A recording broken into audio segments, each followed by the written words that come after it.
Le cours de Emouna et Bitachon. Attendez, je ramène ma gamme. La vérité, avec ce qu'on vit actuellement, je pense que c'est ce qu'il y a de mieux. C'est-à-dire que je ne sais pas où vous en êtes, vous, au niveau de votre Emouna et votre Bitachon, mais je pense que tout le monde a été un petit peu touché entre les fêtes, les gens qu'on a perdus, etc. Et aujourd'hui, en fait, si on a la Emouna et le Bitachon, on a tout. C'est-à-dire que si on a ça dans notre vie, en fait, on arrivera à surmonter cette période. On sait très bien qu'on est vraiment dans la période du Mashiach, c'est ce qu'on appelle les dernières contractions du Mashiach. Mais en même temps, on a besoin d'énormément de force. D'accord, on a besoin de beaucoup de force. Et la seule chose qui peut nous donner des forces, parce qu'on l'a bien vu, des gens qui étaient très riches, qui se sont cassés la figure, des gens qui galéraient et que d'un truc à l'autre, Baruch Hashem, à cette période d'Afka, ils ont cartonné. Des gens qui, Baruch Hashem, ils s'en sortent par miracle, d'autres qui, Chaz Hashem, ils se retrouvent à la rue. C'est-à-dire que des gens, parfois même des Talmidei Chachamim, des gens qu'on a perdus, des gens très proches, des gens qu'on connaissait, des gens... Et en fait, on sent qu'on vit une période qui est complètement folle, d'accord, qui nous dépasse complètement. Et c'est pour ça que là, on va vraiment travailler en profondeur sur la Emouna et le Bitachon. Moi, j'ai pas encore décidé, même si c'est encore tôt. D'habitude, chaque année, ce que je fais, c'est que quand je fais des mifranim, des examens, en général, c'est 5-6 questions, par exemple, à développer. D'accord? C'est-à-dire qu'on essaie de développer des choses que vous avez appris. Je ne suis pas encore sûre de ce que je vais faire. Est-ce que je vais faire encore comme ça?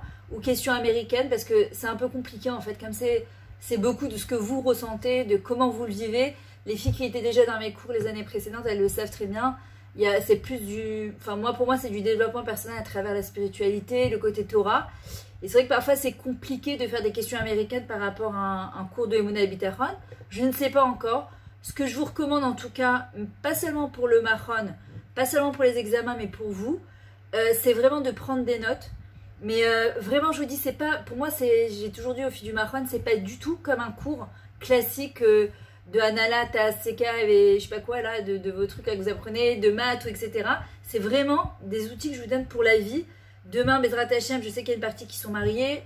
Demain, pour celles qui vont se marier, vous avez des enfants. Parnassa, le méchan est n'importe quoi. Ce que je vais vous donner, mais vraiment, c'est un travail au quotidien et c'est quelque chose qui peut vous servir toute votre vie. Et c'est pour ça que je vous dis vraiment prenez les notes. Moi, ce que je leur ai fait la dernière fois, j'avais fait un Facebook en live et je leur avais demandé de noter les points principaux et vraiment de les coller sur le frigidaire.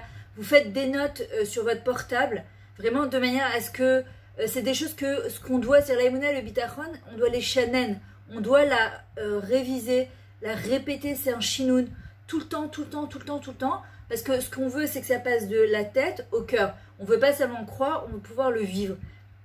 Et le vivre au quotidien, c'est pas évident. On est tout éprouvé, chacune à sa manière, chacune de comment elle est, par rapport à j'imagine qu'il y a une partie de vous, vos parents, ils sont à l'étranger, et c'est pas évident d'être toute seule, de se retrouver à faire passer les fêtes seule, on peut pas vraiment voyager, on sait pas comment les autres ils vont pouvoir nous rejoindre. Moi aussi, j'ai une partie de ma famille qui est là-bas, ça va faire presque 1 an que je ne les ai pas vus. Tu te demandes en fait, là où tu vis, comment tu vis. Moi, je vois, aujourd'hui, je me dis, je vis vraiment au jour le jour. Ce sont des miracles au jour le jour. Puisque moi, c'était beaucoup, Parnassa, par exemple, c'était beaucoup les voyages, ou que ce soit Ouman, que ce soit Paris, que ce soit Miami, que ce soit le Mahon. Et tu sais même pas comment ça arrive, de quelle manière ça arrive, et comment Hachem, il est métachnen pour toi. Mais vraiment, il y a une chose qui est sûre, c'est qu'à partir du moment où on se laisse vraiment aller entre les mains d'Hachem, c'est beaucoup plus facile. Maintenant, est-ce que quelqu'un voudrait me dire, c'est quoi la différence entre la Emouna et le Bitachon? Est-ce que vous savez c'est quoi la différence?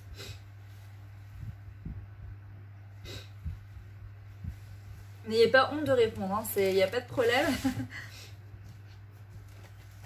Il y a quelqu'un qui veut répondre? Voilà, c'est moi qui vais parler.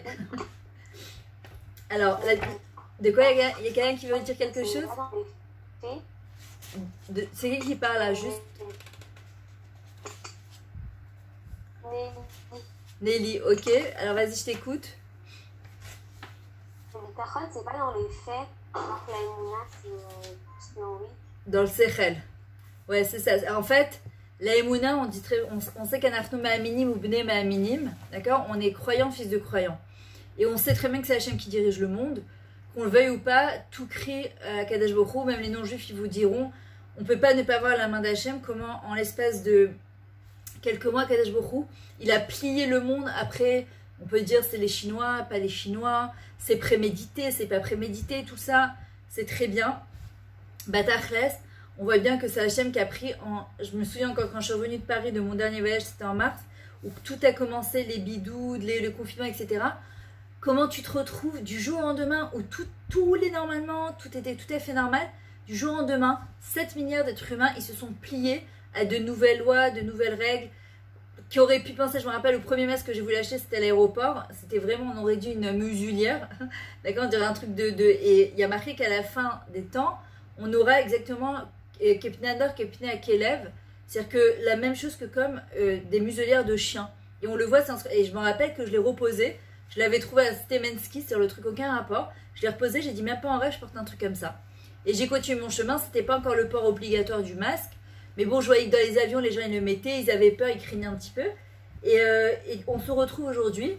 Bon, on va faire des courses avec des gants, on voyage avec des masques, on sort avec des masques, on ne peut pas rentrer dans un magasin sans masque. Et aujourd'hui, c'est devenu normal, c'est une normalité, c'est une évidence. En vrai, ce qui se passe, c'est qu'on voit que la Emouna, aujourd'hui, on ne peut pas dire si c'est pas Akadosh Baruch Hu qui est derrière tout ça. Même si on veut dire que c'est prémédité, pas prémédité, tout ça, c'est du blablabla, parce que Batachles, ça change rien aux données. On n'a aucun contrôle de rien, sur rien. Et justement, on voit qu'il y a... Alors, les gens qui sont de nature déjà hypochondriaques, c'est des gens qui se rendent malades pour tout et n'importe quoi, ils s'inventent des maladies. Alors, le corona, je crois que c'est soit ça les abat, soit ils sortent de ça, ils se disent, bon, allez, stop, ça suffit. Et ceux qui ne sont pas hypochondriaques, ben, parfois, il y en a qui ont développé des phobies, des peurs, ils ne touchent plus rien, ils touchent à chaque secte, etc. Alors, évidemment que nous, on doit faire attention. Ou Shmartem la Shotechem, c'est une misère de la Torah. Il ne faut pas faire n'importe quoi. J'avais même demandé à mon Rav à l'époque de Rosh Hashanah et Kippour, j'ai dit qu'est-ce qu'on doit faire pour la synagogue. Mon Rav, c'est le Rav André Khalatia, c'est un Mekoubal, c'est quelqu'un de très humain, très édochi. Il m'a dit on suivra les données du gouvernement. Ça veut dire que si ils disent qu'on n'a pas le droit de se rassembler plus de 10 personnes, l'oméchané, que ça soit prémédité, peu prémédité, il y a une mitzvah de la Torah qui va contre tout, c'est Ush Martin Me'ol Anashotechem, on doit faire attention à sa santé. Notre corps, il retient notre neshama. On voit des gens parfois qui ont fait attention, qui sont partis. Des gens qui n'ont pas fait attention, qui sont pas partis. Des gens parfois qui étaient loin, qui l'ont attrapé. Des gens qui étaient proches de celui qui était malade, ils l'ont pas attrapé.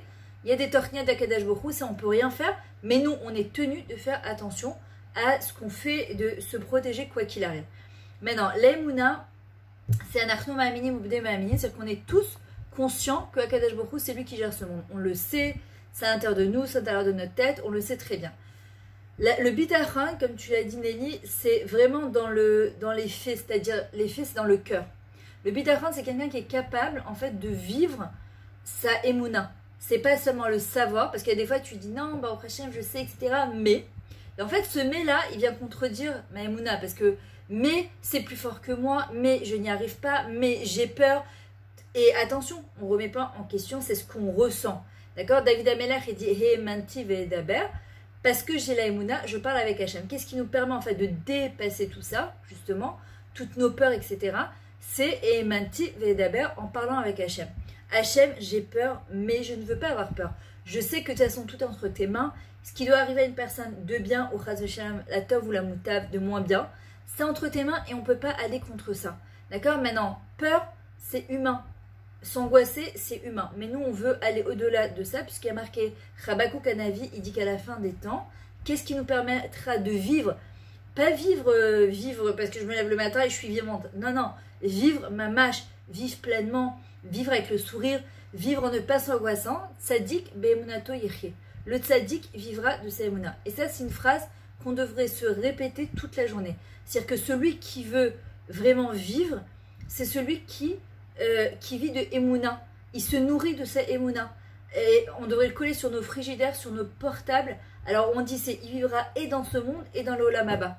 Si c'est celui qui vivra dans ce monde avec la Emouna, forcément il vivra aussi dans sa Emouna dans l'Olam Haba. Il y a des gens qui font leur Torah et les mitzvot de manière très technique, mais malheureusement ils le font parce que c'est de père en fils, etc. On leur a dit, ils ont la crainte du ciel, c'est très bien, mais ça ne suffit pas. C'est-à-dire que le but de la Torah et les mitzvot, c'est de nous recréer un lien avec Hachem, ce qu'on appelle la dvekout, d'accord, vraiment être proche d'Hachem.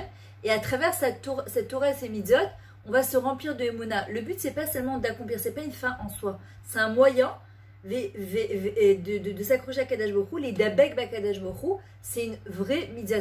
C'est-à-dire qu'on peut accomplir une mitzvah de la Torah juste quand on pense à Hachem dans sa journée, quand on se lève le matin et qu'on dit à Kadash Baruch Hu, ça devrait être notre première tefila après le mot d'Ani, c'est Hachem, remplis-moi de Emunah et de Bitachon, Vida Bekbo me marshavato, celui qui se colle à Hachem par sa marshava, celui-là, il est heureux. C'est une personne qui est serein, c'est une personne qui n'est pas angoissée, c'est une personne qui vit bien, même si elle n'a pas une parnassa au top, même si elle a des problèmes de shalom bayit, même si au niveau chinour c'est pas le top, même si sa famille elle est de loin, quelqu'un qui vit de Emunah et de Binachon, qui se nourrit de ça, elle a tout dans sa vie. Et ça c'est un travail au quotidien. Ça ne s'acquiert pas du jour au lendemain. Ok, c'est vraiment dans les petites choses de la vie, comme par exemple, tu as un bus à prendre, boum, tu l'as raté, alors que tu t'étais pris à l'heure et que tu voulais absolument, et je sais pas quoi, et qu'on te dit dernière minute, non, c'est pas bon. Bah ça veut dire qu'Hachem il voulait pas. Et il y a des fois, voilà, comme par exemple, comme Laura Voren, il m'appelle, il me dit, vraiment la veille de Sukkot, je voudrais reprendre les cours avec toi du Machantal, un truc que j'aurais même pas pensé ou imaginé, ça, bah, quand ça se passe bien, tu dis, ah merci Hachem, je t'ai chez moi. Mais dès que ça va pas comme moi j'ai envie, alors je commence à m'énerver ou ça me fait perdre de ma simchat reim. Alors qu'en vrai, kacha ou kacha, c'est Hachem qui m'a envoyé cette manière d'être et c'est comme ça que je dois me renforcer en Emouna. Il y a une phrase qui dit Kimimecha hakol ou miyadecha natanulach. C'est marqué dans Divra Yamim, d'accord? C'est Kimimecha hakol, car tout vient de toi. Ou miyadecha natanulach, et tout ce que nous te donnons vient de ta main.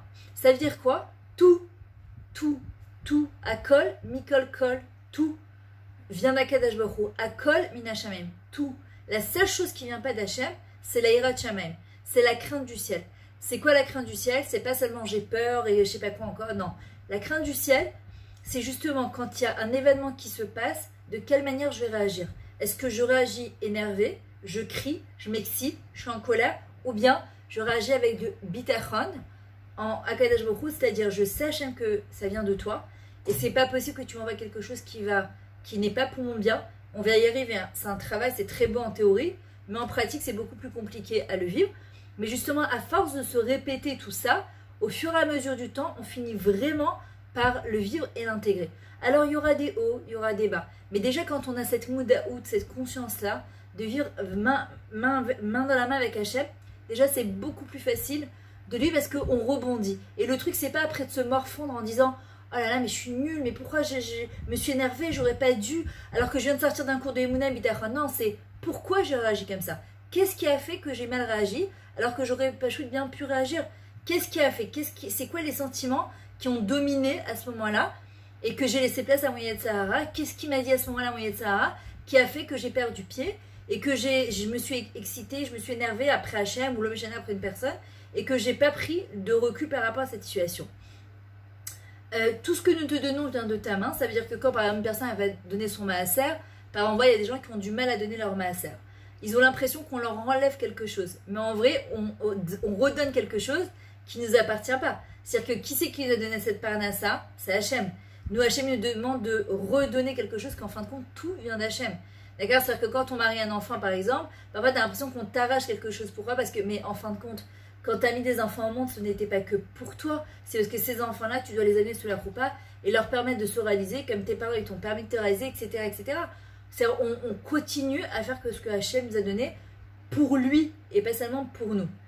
Maintenant, alors, comme je vous ai dit, donc, Vetzadik Bemonato Yechie, un juste vit par sa foi. Et si on arrive à comprendre que celui qui travaille sa foi et sa émouna au quotidien, la émouna c'est d'une importance cruciale. Moi je vois des gens, au Hachem, ils ont tout dans la... Tout, vraiment, quand tu les regardes, tu te dis, ils ont tout. Et Bémet, ils te disent, j'ai tout, mais j'ai pas de simchat reim, mais je suis pas bien dans ma vie, je sais pas. Et en fait, pourquoi? Il leur manque la chose parfois principale, c'est la émouna. Ils sont angoissés, ils ont peur du lendemain. Ils sont pas sereins. Et parfois, il y a des gens, ils n'ont pas la moitié de ce que ces gens-là, ils ont. Mais ils sont tellement bien dans l'intérieur, ils vont tellement main dans la main avec Hachem, qu'ils ont une certaine sérénité comme ça que... Voilà, Akol Besséder. C'est même pas Akol Besséder, c'est Akol Basséder. Quand on nous dit parfois comment tu vas, qu'est-ce qu'on répond? Besséder. Parfois, c'est Besséder, ça pourrait aller mieux. Mais en vrai, c'est pas Akol Besséder, c'est Akol bas Seder. Et si c'est bas Seder chez l'eau, alors tout va bien. C'est-à-dire que ça va comme lui il veut. Mais c'est ça qui est difficile, parce que nous, avec nos yeux sont petits. Nos yeux, notre manière de voir, elle est Metsuntsemet, elle est qu'on appelle ça, rétrécie, quoi. Elle est petite. Donc forcément, on a du mal à voir avec les yeux d'Hachem. Ce que je dis parfois aux gens, c'est que quand tu sens que tu n'arrives pas à voir de manière positive, il faut dire à Akadosh Baruch Hu, s'il te plaît, permets-moi de voir avec tes yeux à toi. Tes yeux à toi. D'accord? Ça ne pas mes yeux à moi, mais tes yeux à toi. Regardez à travers les lunettes d'Akadosh Baruch Hu. Parce que quand on va à travers les lunettes d'Hachem, c'était Yitzhak, il rigolera. Pourquoi? Parce qu'on dit qu'il avait la tête en bas. C'est le Rav Pinkus qui dit ça et les pieds en haut. Il regardait le monde à l'inverse de ce que nous on le regarde. Parfois quand toi il se passe quelque chose, tu dis mais c'est pas possible, pourquoi Hachem il a fait ça, j'arrive pas à comprendre. Mais parce que nous on voit avec nos yeux à nous qui sont super restreints, on a une vue qui est restreinte. Mais quand on voit avec les yeux d'Akadosh Baruch Hu, on a une vue globale du Gilgoul d'avant, de Adam Arishon jusqu'à la fin des temps. Le problème c'est que nous on arrive au milieu d'un film, on voit des bouts de puzzle et on comprend pas comment ça marche, des trucs comme ça. Moi j'ai entendu des histoires dernièrement, tu t'es dit ouais, si t'as pas la Emouna, mais Yafshar Larzik Mamad, tu peux pas tenir bon, c'est pas possible. Mais quelqu'un qui a la Emouna, eh ben, il se rappelle qu'Hachem il est avec lui, comme il dit David Ameller, Mishe Boter Bachem, Chesed Yesovevenu. Ça aussi, c'est une phrase qu'on doit se rappeler toute la journée. Mishe Boter Bachem, celui qui place toute sa confiance, pas une partie. Pas tu dis, bon, tu sais quoi, je vais aller demander à ma copine Kamet pour le Mifran, je vais demander à ce prof, je vais avoir la protection d'elle, etc. Et après, t'es en panique. Non, non, c'est Hachem, moi j'ai fait ce que j'avais à faire. C'est toi Hachem, de toute façon, qui donne l'intelligence, le savoir, la connaissance, le souvenir. Je me remets entre tes mains et je place toute ma confiance. Après, je fais ma ishtadlout. Baruch, on est obligé de faire sa ishtadlout, de faire un minimum d'efforts, mais le résultat, il n'est pas entre nos mains. La mavette a toute sa haute. C'est-à-dire que les résultats, ils ne sont pas entre mes mains, ils sont vraiment entre les mains d'Akadosh Baruch Hu. Mais vraiment, c'est placer toute sa confiance en Hachem. Vous savez, quand j'ai inscrit ma fille à Natania à l'école, c'était donc il y a 2 ans, c'était veille de Pessah, je devais voyager à Paris justement pour un voyage de conférence.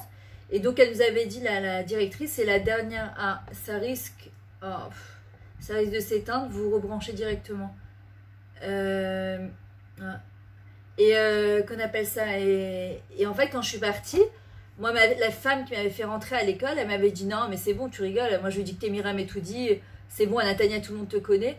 Et je suis arrivée avec ce qu'on appelle cette Emouna Magbila, cette confiance limitante, c'est une croyance limitante. Et alors si t'es Myriam et tout dit, tu crois quoi, tu rentres n'importe où, enfin quelque part c'est de la gava, pour qui tu te prends? Je suis arrivée devant non, j'ai appelé pour avoir un rendez-vous, ils ont même pas voulu me prendre. Elle m'a dit non, je lui ai dit mais écoutez, on déménage à Natania, c'est pas que la petite elle a Blenara, une Théoda Mitztayenet, elle est excellente dans toutes les matières. Elle rentre en Yudalef, il lui manque de... Oui mais justement on prend pas Yudalef. Mais alors quoi, elle va rester à la rue, qu'est-ce qu'on fait quoi? Et en vrai, après j'ai fait Cheshbon Nefesh, je me suis dit bah oui mais toi t'as compté sur ce que les gens ils t'ont dit, ah bah toi t'es Myriam et tout dit, c'est évident qu'ils te prennent. Et là j'ai dit à Hachem, non je suis désolée, la protection elle vient que de toi. Il n'y a pas de Myriam et tout dit, pas Myriam et tout dit, alors que t'es Myriam et tout dit, t'es quoi? T'es un point dans cette milliard d'êtres humains. Et j'ai lâché complètement prise, j'ai dit à Hachem, Ashlech al Hachem, Veu yavecha veochal chelecha, si jette tes dossiers à Kadosh Baruch Hu, laisse-le faire. Un quart d'heure après, je reçois un coup de téléphone, elle me dit, écoute, on a réfléchi, bah ça, on veut bien vous recevoir. Et la petite, elle a été prise, Baruch Hachem. Mais si j'étais partie dans ce truc-là, ouais, je comprends pas. Et en vrai, à Kadosh Baruch Hu, parfois, il nous met dans des situations où parfois on se sent, ah, moi je suis la fille d'un tel, mon père c'est le rave un truc, moi je suis la petite fille de... Rien du tout, on est la fille de Boro Olam, du maître du monde. Tu veux vraiment avoir la protection, adresse-toi à lui directement et tout simplement. Maintenant,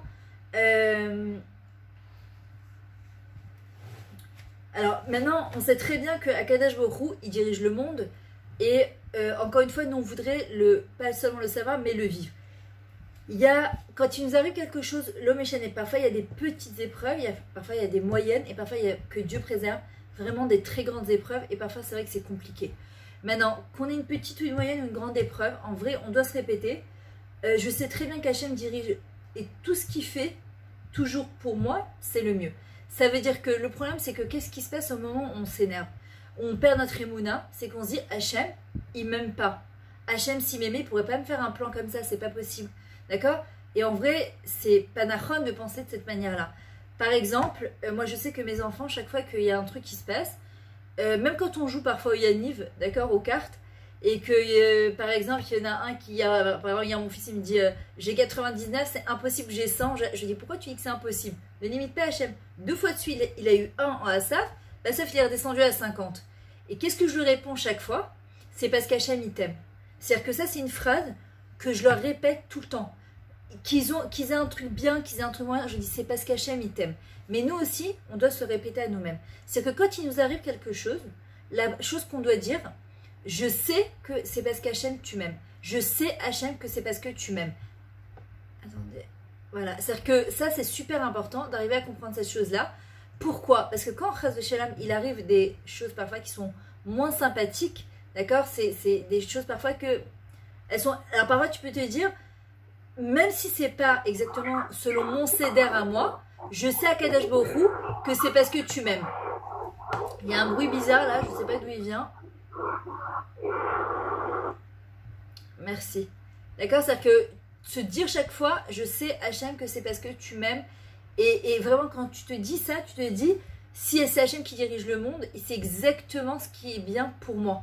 Maintenant, encore une fois, c'est très facile à dire en théorie. En pratique, c'est beaucoup plus difficile. Et c'est ça que je vous dis, on doit s'entraîner sur les petites choses. D'accord? Sur les petites choses de la vie de tous les jours, on doit absolument s'entraîner à se le répéter tout le temps. Alors au début, parfois, c'est quelqu'un qui n'a pas l'habitude de se dire ça qu'Hachem il aime. Parce que quelqu'un qui sait qu'Hachem il aime, comme un enfant avec son parent, où il n'a pas de doute que son parent il aime, il va pas se dire ouais mais si moi je vois les ados souvent ils te disent ouais si tu m'aimais tu laisserais faire comme la mère de ma copine. Mais si tu répètes en permanence à ton fils ou à ta fille mais je t'aime, c'est parce que je t'aime que je ne laisse pas faire ça, au bout du compte bah, l'enfant il commence vraiment à le vivre. Et après coup, quand il devient un peu plus mature, il commence à dire merci maman que tu m'as pas laissé. Moi je me souviens ma fille, bon, celle qui est mariée aujourd'hui au Hachem, je me souviens qu'elle fréquentait une fille qui me convenait pas, une fille super, hein, mais les deux ensemble c'était une cata. Elles faisaient des trucs ensemble que elles avaient une très mauvaise influence l'une sur l'autre. Et chaque fois je lui disais Mayan, je ne veux pas que tu fréquentes cette fille-là. Cette fille est très bien, mais pas pour toi. Ça a été très dur pour elle de se détacher d'elle, mais après coup, vraiment peut-être 6 mois ou 1 an après, elle m'a dit maman merci parce que j'arrivais pas de moi-même détacher. Mais chaque fois je lui disais mais c'est parce que je t'aime que je te dis ça. Moi le plus facile pour moi c'est de te dire vas-y fais ce que tu veux. C'est tellement facile de pas à lutter contre un enfant et lui dire c'est quoi fais ce que tu veux. Mais si je t'aime vraiment, je peux pas te laisser faire ce que tu veux. Sinon, au contraire c'est ce que je t'aime pas. Et Hachem en fait c'est pareil. Si Hachem il nous dit tu sais quoi, mais fais ce que tu veux. Vas-y fais ce que tu veux, t'es livré à toi-même. Quelque part c'est qu'Hachem nous a fait Hastarat Panim, il nous a tourné le dos. Quand est-ce que tu vois qu'à Kadosh Baruch Hu, il y a ce qu'on appelle une Haharat Panim, qu'Hachem il t'éclaire et qu'il est là avec toi, c'est pas seulement quand tout va bien. Parce que quand tout va bien, à la limite, si on se rappelle déjà, Bécha, le dire Hachem merci quand tout va bien, et ça c'est un truc que je vous invite à faire qui est extraordinaire, que je fais depuis des années, c'est de prendre un cahier, ce que j'appelle le cahier des Yeshuot, le cahier des délivrances. Alors c'est bizarre de dire ça, mais pourquoi? Parce que parfois on demande des choses à Hachem, et on oublie parfois, 6 mois, 1 an après, il nous les a donnés. Par quelqu'un qui veut se marier, elle attend. Au bout du compte, elle se marie, mais elle oublie combien de temps elle a pris avant. Et quand ça va pas trop dans son couple, elle commence à dire ouais, pourquoi je me suis mariée? Peut-être que j'aurais dû attendre, j'ai pas fait le bon choix. Chien, quand t'as voulu te marier, t'étais la plus heureuse du monde. Quand t'es passé leur couple, pourquoi quand ça va plus, putain, tu commences à grogner? Mais quand tu marques sur un cahier, toutes les fois où Hachem il t'envoie des chouettes, même les toutes petites échouettes, des petites délivrances comme ça, que tout roule, tu as une bonne note dans ton mifran, que tu comprends bien, toi, tu le notes. Pourquoi? Parce que c'est ce qu'on appelle les Hagid Baboker Hasdecha. C'est rappeler le chesed d'Hachem quand tout va bien. Le chesed, le boker, c'est quoi? C'est quand il fait beau, quand on est éclairé, quand ce qu'on appelle une Aharat Panim. Pourquoi? Parce que Ve'emunatra Balela, parce que la nuit, c'est quoi? C'est ce qu'on est en train de passer actuellement. On comprend rien, on ne sait pas quand ça va s'arrêter. Qu'est-ce qui se passe pas? On garde notre Emouna, que si Akadosh Baruch Hu jusqu'à maintenant, c'est lui qui nous a aidés, et bien Bezrat Hashem, c'est lui aussi qui va nous aider. Et marquer tout ça, ça nous permet d'abord de se remplir de Emouna et de Bitachon, parce que quand tu regardes ton cahier, tu te dis, quoi, tout ça Hashem il m'a donné? Et bien dans les moments où je craque, où j'y arrive pas, ben quand je relis, je me dis, oh, qui c'est qui t'a donné tout ça? Calme-toi, respire un bon coup, à Kol Tov. D'accord? Et ça, il faut se le répéter, se le re-répéter en permanence. je vous le dis, je me le dis aussi à moi. Moi aussi, j'ai des moments où les 2 premiers mois, par exemple, de bidoude, ça s'est très bien passé. Mon mari et mes enfants, ils étaient d'ailleurs même très étonnés.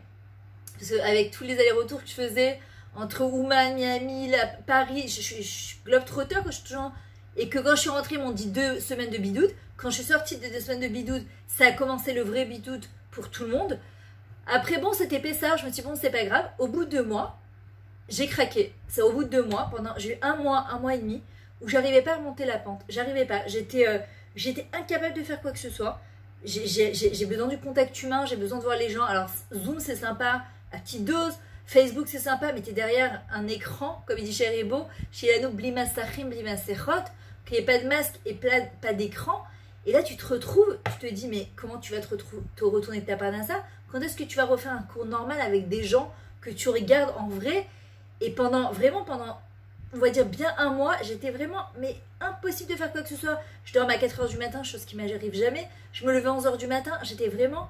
Et à un moment, je me dis, attends Myriam, tout ce que tu as enseigné depuis toutes ces années, bah, tu vas te servir de ça. Maintenant, Alors je me dis, attends, c'est Hachem qui t'a envoyé ça, qui a envoyé pas seulement à toi, on est tous dans le même bateau, t'es pas toute seule, la grande miskena de la terre. Alors, ok, c'est Hachem qui a envoyé le problème, ce qu'on appelle Baaya, et que tu peux lire aussi Be'ezrat Hachem, d'accord, ça s'écrit pareil, avec l'aide d'Hachem, c'est lui qui va t'envoyer aussi la solution. Donc au lieu de pleurnicher à dire, oh là là, mais comment je vais faire? Non, c'est pas comment je vais faire, c'est quoi la solution? Hachem, il a créé la solution avant le problème. Et quand une personne, elle pense solution, et ben Hachem, il envoie des solutions. Pourquoi? Parce que je suis pas médecin auto, je le rends pas petit Hachem. Parce que quand je rentre dans cet état d'esprit, quelque part, c'est comme si je disais Hachem, t'es aussi petit que moi. Parce que moi, j'ai pas de solution, bah toi non plus, t'en as pas. Mais non, moi, j'en ai pas parce que moi, je suis petite. J'ai allé 2 solutions, 3 solutions. Mais Hachem, il a des solutions que même quand, dans tes rêves, tu voudrais imaginer, parfois, ça va t'arriver un truc et tu vas te dire, waouh, même si j'avais voulu les Damiennes, dans mes rêves de je sais pas quoi, j'aurais pas pu imaginer un truc pareil. Tu sais pas, Ma'ain, Shir Amalod, Ma'ain Yavo Ezri Meim Hachem. Ça aussi, c'est une phrase que je vous recommande d'écrire. C'est Shir Amalot, d'où va venir mon aide? Ma'in Yavo Ezri. Il y en a qui va se dire, non, mon père, il est banquier, mon grand-père, il est ça. Non, non, non. Ma'in Yavo Ezri.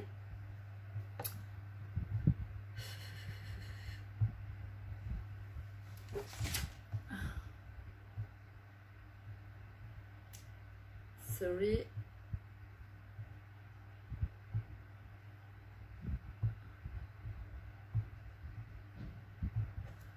Ah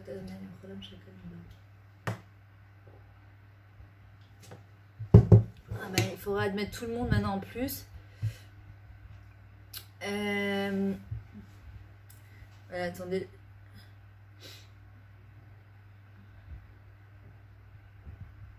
Ok, j'attends juste que tout le monde se reconnecte. C'est jusqu'à 12:15, c'est ça le cours? Ouais, on fait aujourd'hui exceptionnellement, on fait pas de Hafsaka parce qu'on a commencé tard. C'est bon, vous êtes bécédaire avec ça? Normalement, je sais qu'il y a 5 minutes d'Hafsaka, mais franchement, c'est dommage quoi. Il nous reste à peine 20 minutes, donc raval quoi. Attendez, j'attends juste que tout le monde rentre dans la salle d'attente là, dans la salle de réunion.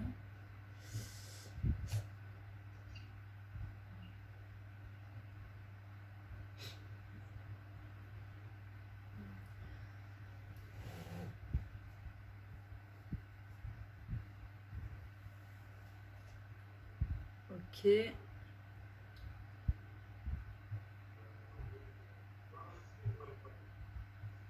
Ok, j'attends juste que tout le monde soit là.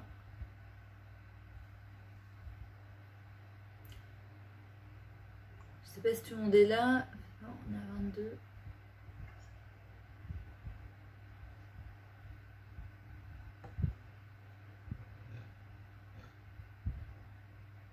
Ok, je pense que tout le monde est là, j'espère en tout cas.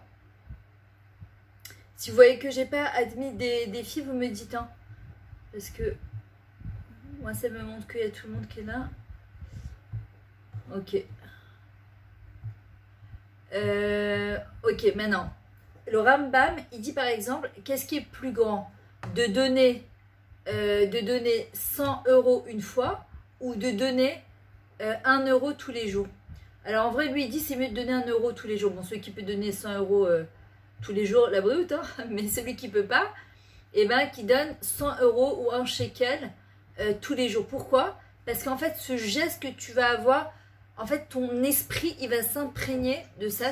Mes enfants, ils savent très bien. Chaque fois qu'ils partent, la dernière fois, mon fils, celui qui a 24 ans, il y a son copain qui est venu le chercher. Et avant de partir, moi, il sait très bien que tu ne pars pas sans mettre la tzedaka, tu mets la tzedaka. Alors son copain, il ne comprenait pas, il n'est pas trop dans les ignanimes, quoi. Il lui dit, mais quoi, pourquoi tu mets la tzedaka avant de partir? Alors, je lui dis, parce que c'est une protection, Bezrat Hashem, et ben non, eux, depuis qu'ils sont nés, je leur fais mettre la tzedaka. Donc, c'est un truc qui est imprégné en eux, d'accord? Et c'est exactement pareil, c'est-à-dire que nous, on doit faire des choses, en fait, où c'est imprégné en nous. C'est-à-dire que c'est à l'intérieur de nous. Et comment on arrive à ça, justement? Ben, à force de répéter les mêmes psukim, les mêmes actions, les mêmes choses, ça finit par devenir partie intégrante de nous. Regardez les livrites quand on arrive en Israël. Il y en a qui parlaient peut-être un petit peu, il y en a qui parlaient pas du tout, il y en a qui parlaient couramment. Mais à force, en fait, comment on arrive à parler couramment l'hébreu? Ben, à force de s'entraîner, après on réfléchit même plus. Aujourd'hui, quand vous fermez vos lacets, vous dites pas, attends, comment je dois fermer mon lacet? Pourquoi? Parce que c'est une partie de vous réfléchissez pas. Et on veut que la émouna et le bitachon soient exactement la même chose. Maintenant, j'ai écouté une histoire du Rav Snir Goueta, je ne sais pas si vous avez entendu parler de lui. En tout cas, si vous ne le connaissez pas, je vous recommande de l'écouter. Il est très intéressant. C'est un ancien footballeur israélien qui a fait tchouva. Et il a fait une très belle tchouva. Aujourd'hui, il enseigne beaucoup aux jeunes. Et il racontait que justement, un jour, il y a un homme qui s'est fait, un petit jeune qui s'est fait attraper aux États-Unis en prison. Et il avait pour quelques années de prison, pour, je ne sais pas si c'était de la drogue ou autre. L'homme échané, d'ailleurs, je voudrais faire ce cours pour la Yeshua des 4 petites qui se sont fait attraper en Bulgarie, là, pour la drogue. Malheureusement, c'est des petits jeunes, dont une que je connais. C'est une voisine à moi de Bétar je crois qu'elle a 20 ans, même pas. Ils sont tombés dans un truc, mais que Dieu préserve, que vraiment Hachem, il les sort de là-bas. Et en fait, quand il s'est retrouvé là-bas, il avait dit, il avait quelques années vraiment en prison. Et le Rav de la prison, qui venait les voir régulièrement, il lui a donné un livre sur Shabbat. Il lui a dit, écoute, si déjà tu es là-bas, renforce-toi, rapproche-toi d'Akadosh Baruch Hu, profite. Et donc il arrive et il ouvre sur la première page de Shabbat, il y a marqué que celui qui étudie Shabbat, d'accord, qui étudie les lois de Shabbat, et que celui qui applique le Shabbat, c'est le but de la création du monde. Et que s'il y a tous les juifs du monde qui appliqueraient 2 Shabbat, c'est sûr que la Géoula, il serait délivré. Et d'un coup, il est comme ça, il se dit, ah mais si c'est ça, donc c'est évident que si moi je fais mon Shabbat, 2 Shabbats d'affilée complètement, eh ben je sortirai de prison. Et il est tout content, mais il est tout mitlave, quoi. Il est sûr de lui, etc. Et quand le Rav vient le voir, il lui dit non, on ne parle pas que de toi, on parle de tout le Ham Israël entier. Alors il dit, ah mais je m'en fous, moi c'est fini, moi je vais faire 2 Shabbats entiers, c'est sûr je vais être délivré. Maintenant comme il ne connaît pas trop le Shabbat, donc il commence à étudier tous les jours, il a que ça à faire, de toute façon il est en prison, il étudie, et effectivement il est chômeur Shabbat complètement, en tout cas avec ce qu'il a et ce qu'il sait, 2 Shabbatot entiers, il est chômeur Shabbat. Il passe en jugement, on vient le chercher, on lui dit tu es libéré. C'est un truc qui était improbable, d'accord, improbable. Et le Rav, même lui-même, il était étonné, il a dit mais c'est pas possible, il était condamné à des années de prison. Mais en vrai, c'est quoi ce qu'on appelle la Emunah Pshuta? C'est la Emunah Pshuta, c'est de ne pas faire de Chochmot avec Hachem. De ne pas faire de Chochmot avec Hachem. Nous, le problème, c'est que d'un côté, on est Ma'amin, mais à côté de ça, on fait plein de Chochmot avec Akadosh Baruch Hu. Oui, mais peut-être, oui, mais moi j'ai vu une, elle a fait ça, mais en fin de compte, elle s'est jamais mariée. L'autre, on m'avait dit qu'il fallait faire ça et que du compte, elle est tombée malade, que Dieu préserve. Et pourtant, on ne comprend pas. Il faut mettre son sechel, d'accord, son intellect et le jeter à la poubelle de temps en temps. D'accord, il faut arrêter de faire des comptes. C'est qui faisait faire des comptes? C'est Paro. Paro, c'est quoi? Poréa Chov. Il nous oblige à calculer, à compter tout le temps. Fais ci, fais ça, ne fais pas ci, ne fais pas ça, etc. Nous, on doit prendre, mamash, notre émouna, la tmimout. Tamim tié imachem elokecha. Sois simple. Il faut être simple. Aujourd'hui, les gens, ils sont pas simples. Les gens, ils sont compliqués. Si on veut arriver à vivre de manière tamim, mamash, intègre et simple, il faut vivre aussi de manière intègre et simple avec Hachem. C'est-à-dire ne pas se casser la tête à faire plein de chokhmot. Maintenant, tout à l'heure, je vous ai parlé de Astarat Panim à Arat Panim. Quand parfois une personne a la tête dans le sac, elle a l'impression, ce qu'on appelle, c'est une hastarat panim, qu'Hachem, il lui a tourné le dos. Hachem, c'est comme un parent, il lâche jamais la main de son enfant au moment de traverser la rue. Il faut savoir que dans notre époque, on est comme des nains sur les épaules d'un géant. C'est-à-dire que c'est Akadosh Baruch Hu lui-même, Birvodo Batzmo, qui nous porte sur ses épaules. C'est-à-dire que sans Akadosh Baruch Hu, on ne tiendrait pas. Nous, on a l'impression qu'on fait les choses, tu vois. Non, moi j'ai Emouna, je tiens, le zoom, sympa, ma frontale, au Hachem, je m'en sors. On s'en sort juste parce qu'Hachem, il est là. Parce que dans cette génération, si c'est pas Hachem qui nous porte sur ses épaules, comment on pourrait tenir? Comment on pourrait tenir? Quelqu'un qui n'a pas peur, il faut l'odot l'Hachem. Il faut pas chose, rac l'odot, rac remercier et dire à Hachem, je te remercie, je prends pas ça pour argent comptant, kilo, je n'ai pas peur, j'ai la Emouna, j'ai le bitachon. On n'a rien du tout, parce qu'au bout du compte, on fait notre travail, évidemment, on a notre part, comme je vous ai dit, à kol min Hachem.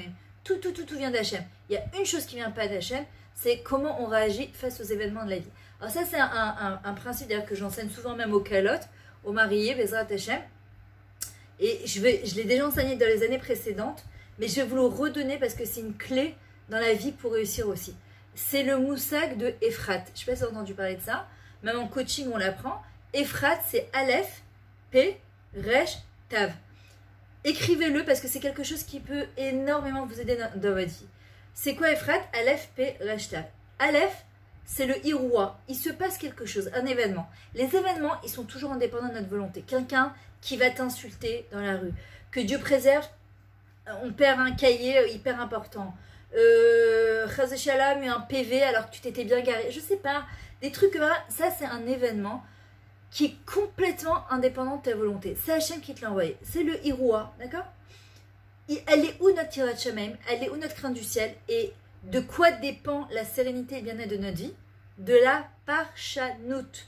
P, le P de Ephrat, c'est l'interprétation qu'on va donner à cet événement. C'est comme la Parashat Hashavah.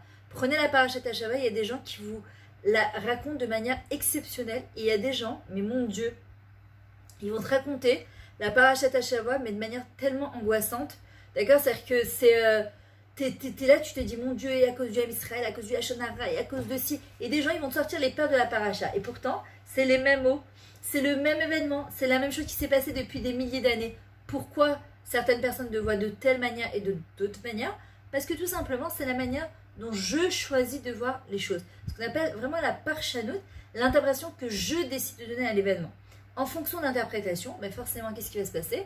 Mon régage, mon émotion, elle est positive ou négative. Et ma réaction, elle est positive ou négative. Alors, je donne souvent cet exemple parce que c'est un exemple qui marque. Un jour, à l'époque, on avait un restaurant à Rechavia avec mon mari. On partait à un mariage. Mon mari me dit 2 secondes, je vais chercher un truc dans le magasin et on y va. Maintenant, moi, j'avais envie d'un café au lait. Maintenant, lui, il a les grosses machines à café comme ça. Donc, je me dis, je vais pas l'embêter à rouvrir une machine à café pour un café, quoi. C'est pas grave, demain matin, tu le prendras. Et je le vois sortir du magasin avec un café au lait et en train de le boire. Donc, c'est quoi la première réaction d'une femme en général? Mais c'est un blata, c'est pas possible. Je comprends pas. Tu peux pas me proposer, tu t'en fais un pour toi, tu me proposes pas, tu me dis pas Myriam t'en veux maintenant. Regardez ce qui s'est passé en 30 secondes dans ma tête. D'un coup je suis là, je me dis attends, assume. Tu voulais pas lui demander, mais t'espères quand même qu'il va te surprendre, tu vois. Alors tu veux pas demander parce que t'as pas envie d'essuyer un refus. T'espères qu'il va te surprendre. Si tu reprends pas, tu dis bon c'est pas grave. Mais si s'en fait un pour lui, ben je comprends pas, il peut pas s'en faire un pour moi. Un homme, il faut le savoir, ça marche comme ça. Tu n'as pas demandé. T'attends pas à recevoir. Il y a certains hommes qui ont travaillé sur ça et qui ont compris comment leur femme a marché. Ça prend parfois quelques bonnes années. Mais généralement, un homme à qui t'as pas demandé, lui, il n'est pas du tout... Nous, on est plus yosmatiot, on est plus entreprenante, on réfléchit d'une autre manière. Les hommes, ils fonctionnent d'une autre manière. Et donc, je me dis, assume le fait que tu lui as pas demandé. Parce que ça, c'est un truc qui peut te gâcher ton mariage. C'est-à-dire que tu vas pour une soirée sympa, un truc, tu montes dans la voiture, je comprends, tu t'es fait un café au lait, tu peux pas penser à moi. Et toi, il va te dire, mais pourquoi tu m'as pas demandé? Mais pourquoi j'ai besoin de te demander si tu penses que tu peux pas te... Et ça, c'est un truc qui te... Et dans ma tête, je me dis, écoute, la doune est casse-route. Peut-être qu'il pense que t'es khalavi, t'es pas sari. Peut-être qu'il pense que tu veux pas te bourrer avec un café au lait avant. C'est pas grave, prends-le demain, reviens, va prendre ton café. Et dans quelques jours, tu lui glisseras un petit mot. Mais ne gâche pas ton mariage à cause d'une bêtise pareille. Mais par contre, attention, quand il monte dans la voiture, tu fais pas la tête. Parce que ça, c'est aussi le genre de truc, il est parti, il revient, et il comprend même pas pourquoi quand tu rentres, t'es un petit peu énervé. Mais c'est le genre de truc super classique quand on juge pas les casse-routes, quand on prend pas un peu de recul, bah, on peut démarrer au quart de tour. Et donc, ils montent dans la voiture. Et donc, je suis comme ça, je reste comme ça pour ne pas montrer que je suis un petit peu contrariée ou quoi. Et ils montent dans la voiture, il me dit, tiens, je l'ai goûté, c'est pour toi, il est exactement comme tu l'aimes. Donc, imaginez-moi maintenant, mais ça aurait pu être autrement. Ça aurait pu aussi être pour lui, et j'aurais dû rien dire. Alors, il y en a qui me disent, moi, je lui dis tout de suite, mais et après, qu'est-ce que j'ai gagné? C'est-à-dire, je lui dis super, et après, le but, c'est pas seulement de me défouler, c'est d'arriver à quelque chose. Que la prochaine fois, eh ben, je veux que mon mari, il pense à moi, ou moi, je dois apprendre aussi à demander. Mais quand je demande, ça veut dire, je peux recevoir un oui, je reçois un non. Maintenant, cet événement, qui c'est qui l'a créé? C'est Hachem, c'est pas mon mari. Bah, je peux me dire, ouais, mais c'est mon mari, parce que... Non, c'est Hachem. Il m'a envoyé cette situation, j'avais deux solutions. Ou m'exciter, m'énerver, et la soirée serait partie en cacahuète, ou prendre du recul en me disant, attends, qu'est-ce qu'Hachem, il veut? Pourquoi il m'envoie dans cette situation? La clé de tout ça, elle a été dans la parchanut, l'interprétation. Si j'arrive à la donner casse-route, si je prends du recul, forcément mon émotion elle est positive, donc je me calme, ma réaction elle a en conséquence. Si je commence à m'énerver dans ma tête, je commence à me chauffer, ouais, pas possible, moi avec tout ce que je fais pour lui, il pense jamais à moi, blablabla, on connaît le truc. Au bout du coup, qu'est-ce qui va se passer? Eh ben, ça va mal. Demain, tu téléphones à une copine, c'est hyper important, t'as un mifran, vous aviez rendez-vous par Zoom, tu lui as prêté ton cahier et elle te répond pas. Maintenant, ça peut te mettre forcément dans tous tes états. Bétsédek, c'est en disant, mais c'est pas possible, elle est blatée, je comprends pas. Je lui prête, elle m'a promis qu'elle aura, mais je comprends pas, elle est où? Je peux m'énerver jusqu'à demain. Ou je peux me dire, ok, respire un bon coup, allô, tu respires. Il y a quelqu'un en haut qui s'appelle Boro Olam, et c'est lui qui décide quoi, quand et comment. Donc au lieu de t'énerver maintenant après cette fille-là, de dire à Hachem, ok, je comprends que c'est toi qui m'envoies ce Nisayon, aide-moi à bien le passer. Peut-être qu'elle a un problème de connexion, peut-être qu'elle a plus de batterie, peut-être qu'elle s'est endormie, peut-être... Et souvent, quand tu fais ça, à Kadesh Baruch Hu, il retourne la situation, les tovater, pour ton bien à toi. Et souvent, en plus, quand on a mal jugé une personne, moi je l'ai vu, parfois tu t'excites, tu t'énerves pour rien, et quand la personne, elle t'explique en fait ce qui s'était passé, tu te sens tellement mal, tu te dis, ah là, je suis nulle, et pourquoi j'ai réagi comme ça? Et en vrai, à Kadesh Baruch Hu, il nous met toujours devant des situations où on peut grandir au niveau de notre émouna et de notre bitachon. Après, c'est notre choix personnel à nous. C'est-à-dire, on peut s'énerver, on peut... Mais qu'est-ce que j'ai gagné? Je dois jamais oublier que je suis dans ce monde, comme dit le Ramchal, Banu Laolam les Ishtanot ou les Itanag al Hashem. Je suis venue sur Terre pour changer et pour trouver du plaisir auprès d'Hachem. Chaque personne sur Terre, qu'est-ce qu'elle recherche le plus? Le bonheur, le bien-être, la sérénité, la joie. Qu'est-ce qu'on cherche le plus? Hachem, il dit, je vais te donner un outil qui va te donner tout ça. Nous, voilà, aujourd'hui, je vous dirais, bah, pourquoi vous faites vos études? C'est quoi le but? Pourquoi vous avez choisi ça? Alors souvent une amie, bah, il faut bien que j'ai un diplôme, il faut bien que j'ai quelque chose dans la main, parce que mes parents ils m'ont dit, parce qu'il me faut bien une parnassa, parce qu'aujourd'hui les femmes elles sont obligées de travailler, parce que j'aime bien. Chacun a sa raison pour laquelle il choisit. Et après, qu'est-ce que tu veux faire avec ça? Bah, je veux gagner ma vie. Pourquoi? Pour acheter une maison, pour avoir un certain confort, pour qu'après une fois que je marie mes enfants, je puisse vers 65 ans, 70 ans avoir ma retraite. Si vous comprenez qu'on peut vivre toute sa vie dans le après, parce que quand je vais arriver à la retraite, et Bezrat Hashem qu'on y arrive jusqu'à 120 ans, alors je pourrais vivre tranquillement. La Torah vient et te dit, tu sais quoi? Moi je vais te donner un autre outil qui, au lieu de te permettre de vivre que bien à la retraite, que toute ta vie tu vas travailler pour que quand tu vas avoir, tu peux vivre déjà bien maintenant.